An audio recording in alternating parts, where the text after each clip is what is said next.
This is the mid-sagittal section of the head, which is going to show a lot of our respiratory structures. Some of these things you've seen before. Here's the frontal sinus. Here's the sphenoidal sinus and the sella turcica. Here's the pituitary gland. Over here you have your superior, middle, nasal conch, which are part of the ethmoid bone, and the inferior nasal conch, which is a separate paired facial bone.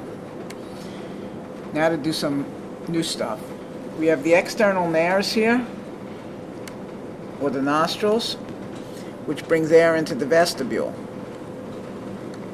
The air then comes back from the vestibule through the three meatuses.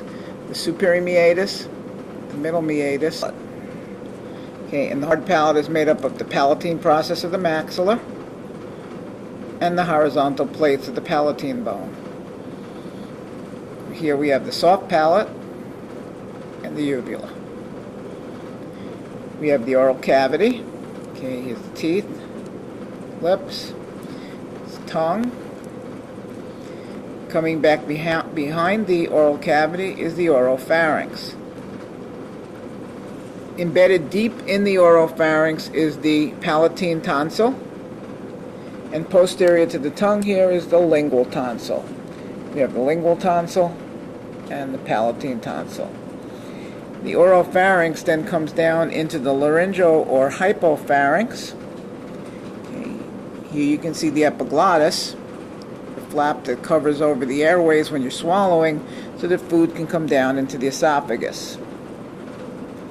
When we're breathing, air comes through here, down into the larynx, okay, and the structures of the larynx here.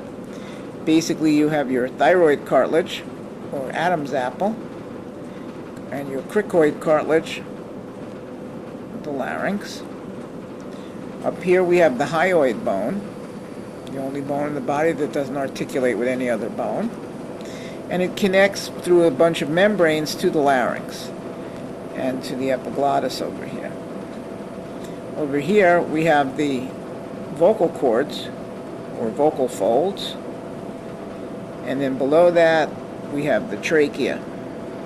Okay, you can see some of the tracheal rings of cartilage, and over here the thyroid gland.